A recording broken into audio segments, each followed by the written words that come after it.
Di Indonesia, kita sering berbicara soal keberagaman. Namun, tidak semua keyakinan mendapatkan ruang yang sama untuk didengar. Di tengah dominasi agama-agama mayoritas, terdapat kelompok penghayat kepercayaan yang terus menjaga praktik spiritualnya, salah satunya Sabto Dharma. Video ini berupaya menghadirkan pengalaman tersebut melalui wawancara dengan salah satu penghayat kepercayaan Sabto Dharma. Bukan untuk menilai, melainkan untuk memahami bagaimana ibadah dijalani, tantangan dihadapi, serta harapan yang terus dijaga dalam kehidupan masyarakat yang majemuk. Sabto Dharma itu intinya adalah ajaran ketuhanan yang diturunkan oleh Yang Maha Kuasa kepada Bapak Arjo Sapura.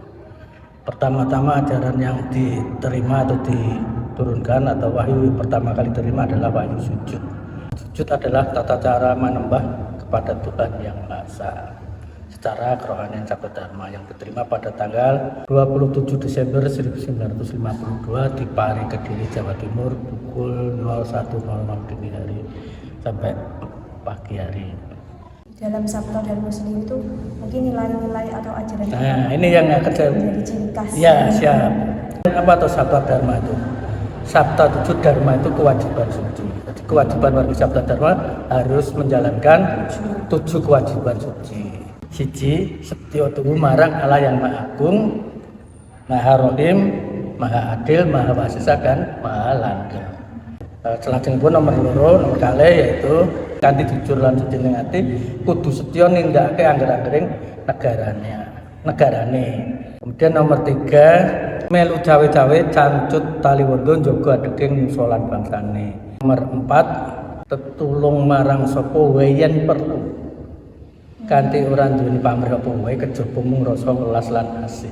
Nomor 5 tuwani urip kanthi kapitayan saka kekuatane dhewe. Nomor 6 tanduke marang warga bebrayan kudu susila kanthi alusing budi pakerti tansah gawe pepadang lan mareming liyan.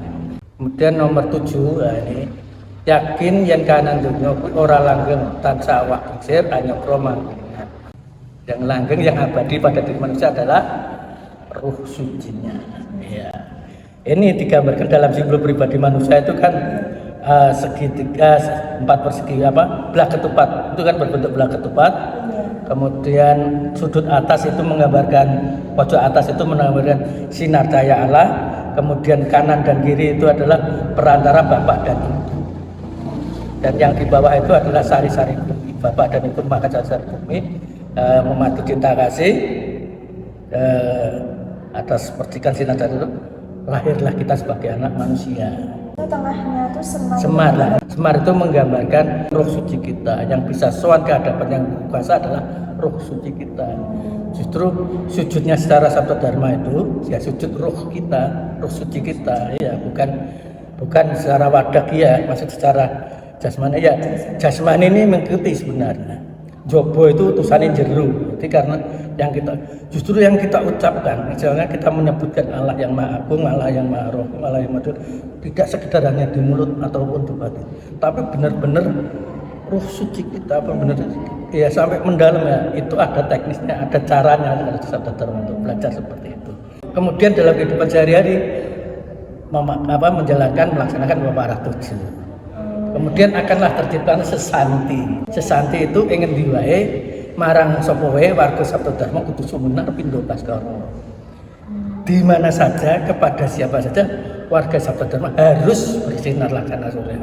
Saya itu penasaran sama cara beribadahnya Sabto Dharma itu seperti apa. Kan saya melihat di YouTube nanti kan ada sujudan, terus nanti juga durasi antara sujud satu orang dengan lain itu berbeda, terus juga yang perempuan dengan laki-laki itu ada yang siku, ada yang sila, kayak gitu. Gimana? Ya, memang di sini ada namanya trap susilane sujud.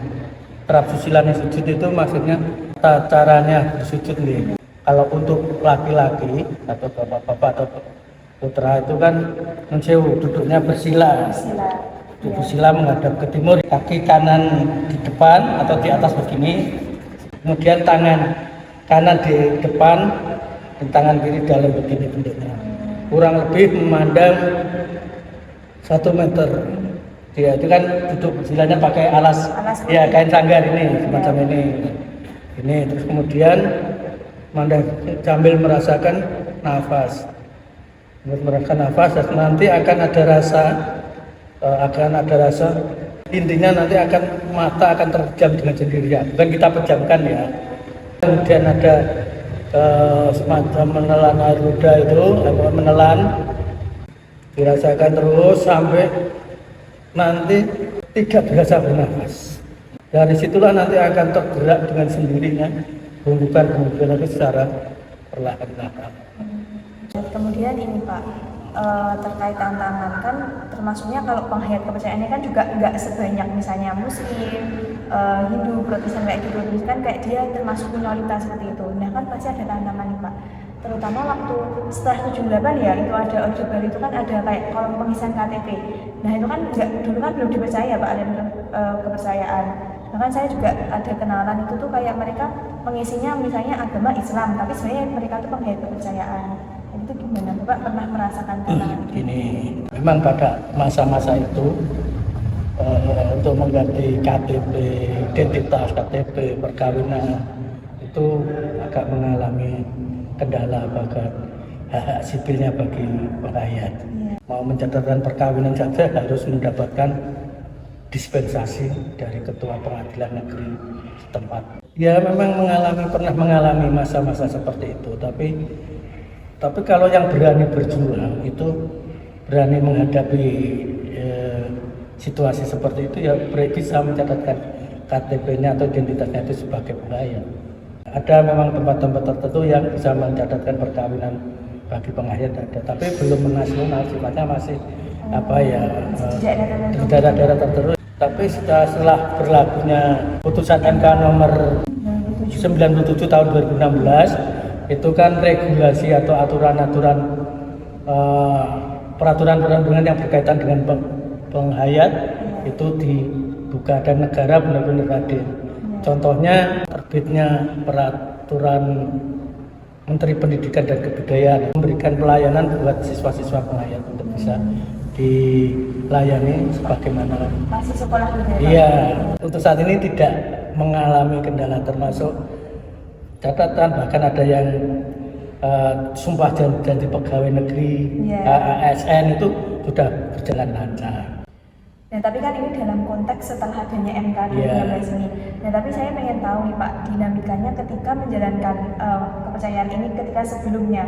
Kan soalnya saya tuh pernah baca berita tuh bahkan ada yang di Rembang itu tuh mau bangun sanggar itu bahkan dibakar kayak gitu loh Pak. Tapi kalau Bapak sendiri pernah nggak mengalami itu kayak stigma dari masyarakat, terus misalnya juga waktu sekolah dulu kan nggak seperti sekarang ya Pak, ada layanan. Saya ya di lingkungan Muslim kayaknya nggak ada masalah seperti itu. Ya, teman-teman kami, keluarga besar kami juga bukan juga 99% Muslim, tapi kami juga nggak ada masalah. Dan tahu kalau saya menghayati contoh gantung orangnya ya. Kadang-kadang orang ini nyembah semar, ngaduk ngetan, nyembah ya, karena dia nggak ngerti. Kalau udah kita bilang, tahu.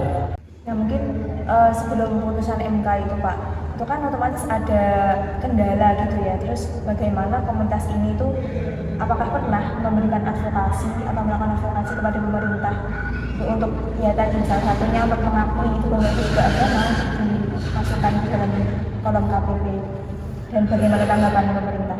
Salah satunya yang menjadi pemohon di situ ini perseorangan ya, perseorangan namanya Pak Darlim itu salah satu dari penghayat dan satu Dharma.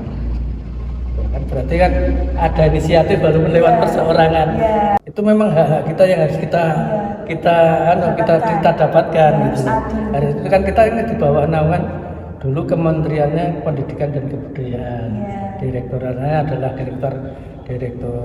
direktur pembinaan penghayat kepercayaan terhadap Tuhan Yang Maha Esa. Kalau sekarang di bawah Kementerian Kebudayaan, direkturnya adalah Direktur Kepercayaan terhadap Tuhan Yang Maha Esa dan Masyarakat Adat.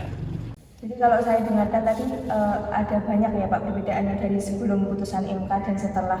Jadi Ya. ada banyak sekali kemudahan yang Ya. sekarang mungkin udah adil, udah setara, udah inklusif gitu ya Pak. Ya, lebih terasa dari negara benar-benar hadir untuk apa ya, untuk bagi kami penghayat kepercayaan ini terasa kami memang bagian dari anak bangsa, bagian dari warga negara yang memang harus mendapatkan itu. Harapan ke depan untuk menciptakan lingkungan yang inklusif itu seperti apa? Sesuai dengan ajaran Sabto Dharma itu kan cita-citanya itu adalah memaju bangun. Intinya kita bisa menghargai perbedaan. Harapan masa depannya untuk pluralisme Indonesia ke depan itu adalah keberagaman dalam persatuan dan kesatuan untuk kedamaian. Kedamaian ini semua sesuai dengan semboyan yang diberikan pada nenek moyang kita, yaitu Bhinneka Tunggal Ika. Jadi harus berpegang pada Bhinneka Tunggal Ika. Kunci harmonis ya Pak. Iya. Karena kayak misalnya kita tuh kadang beda pendapat aja gitu bisa menyebabkan konflik. Bisa menikmati perbedaan itu adalah suatu keindahan. Tapi kadang-kadang kita hanya berpikir sesaat menjadikan kita sesat. Meski secara hukum penghayat kepercayaan kini telah diakui, pengakuan tersebut merupakan hasil dari proses dinamika yang panjang. Padahal, pengakuan dan perlindungan terhadap kepercayaan merupakan hak bagi setiap warga negara. Perjalanan penghayat kepercayaan termasuk Sabto Dharma memperlihatkan bagaimana hal tersebut harus terus dinegosiasi di tengah dominasi agama-agama mayoritas dan juga tata kelola negara yang belum sepenuhnya setara. Dengan membuka ruang dialog semacam ini, keberagaman diharapkan akan menjadi dasar bagi kehidupan bersama yang lebih adil dan inklusif.